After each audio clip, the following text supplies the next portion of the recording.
পৃথিবীতে প্রাণের স্পন্দন শুরু হয়েছিল কিভাবে, এটা নিয়ে অনেক থিওরি আছে। কিন্তু বর্তমানে অধিকাংশ বিজ্ঞানীরা বলছেন সকল প্রাণের প্রাণভূমরা আসলে পানি। এটি অত্যন্ত সাধারণ একটি উপাদান হলেও এই পানির মধ্যে লুকিয়ে আছে বৈচিত্র্যময় সব প্রাণের গল্প। কিন্তু পানি কেন এত গুরুত্বপূর্ণ? পানির ভেতরে কি এমন গোপন শক্তি রয়েছে যা জীবনের চালিকা শক্তি হিসাবে কাজ করে? আজকের ভিডিওতে আমরা জানব পানি কেন সকল জীবের মৌলিক উপাদান এবং কি এর গোপন রহস্য।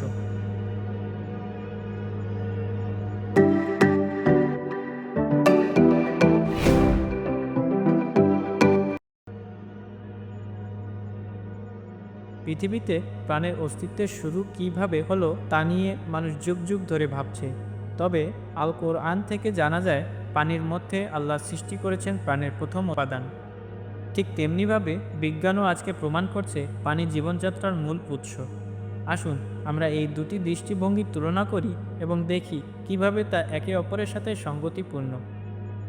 কোরআনে আল্লাহ তাআলা বলেন, এবং প্রাণবন্ত সব কিছু আমি পানি থেকে সৃষ্টি করলাম, এরপরও কি তারা বিশ্বাস স্থাপন করবে না? এই আয়াতটি থেকে স্পষ্টভাবে জানা যায় আল্লাহ তাআলা পানির মাধ্যমে জীবনের সৃষ্টির কথা উল্লেখ করেছেন। পানি, যা পৃথিবীর সমস্ত জীবের জন্য অপরিহার্য, তাকে আল্লাহ সৃষ্টির এক মৌলিক উপাদান হিসেবে উল্লেখ করেছেন।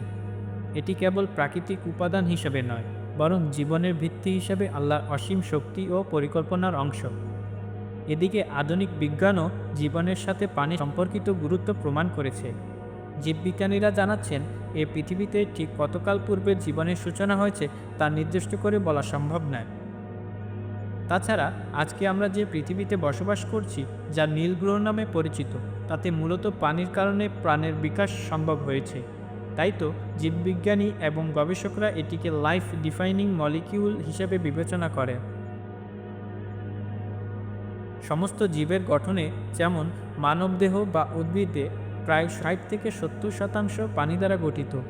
পানি মানবদেহের বিভিন্ন জীববৈজ্ঞানিক কার্যক্রমে গুরুত্বপূর্ণ ভূমিকা পালন করে, যেমন কোষের ভেতরে থাকা রাসায়নিক প্রতিক্রিয়া, পুষ্টি শোষণ, তাপমাত্রা নিয়ন্ত্রণ এবং বজ্র পদার্থ নিষ্কাশন।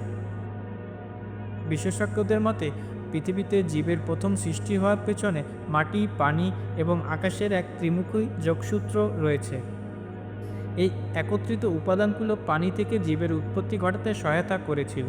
তাই তো মহান আল্লাহ তাআলা বলেছেন, তিনি সেই সত্তা যিনি আসমান থেকে পানি বর্ষণ করেন, যাতে রয়েছে তোমাদের জন্য পানীয় এবং তা থেকে হয় উদ্ভিদ, যাতে তোমরা জন্তু চড়াও।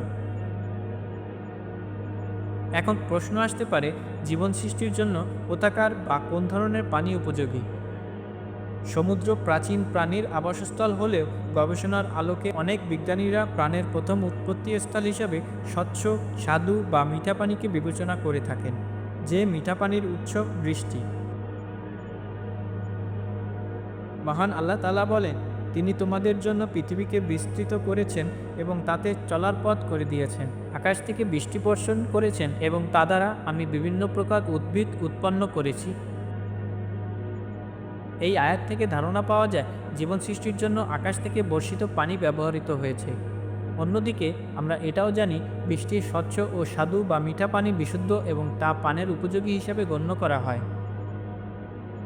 এখানে যে বিষয়টি সবচেয়ে বিস্ময়কর তা হলো ইসলাম ও বিজ্ঞানের মধ্যে একটি অবাক করা মিল পাওয়া যাচ্ছে। পবিত্র কোরআন প্রায় 1400 বছর আগে যে কথা বলেছে, আজকের বিজ্ঞানও সেটিকে সত্যি প্রমাণ করছে। আল্লাহ যেভাবে কোরআনে পানির মাধ্যমে জীবন সৃষ্টির প্রক্রিয়া বর্ণনা করেছেন, বিজ্ঞানও এখন সেই একই পথের উপর দৃষ্টি আকর্ষণ করছে। কোরআন ও বিজ্ঞানের এমন সাদৃশ্যতা আমাদের ঈমান ও বিশ্বাসকে আরও শক্তিশালী করে তোলে। পানির মধ্য থেকে প্রাণীর উৎপত্তি, এটি কেবল একটি শ্বাসরুদ্ধকর বৈজ্ঞানিক সত্যই নয়, বরং এটি আল্লাহর অসীম সৃষ্টি ও রহমতের এক উজ্জ্বল নিদর্শন।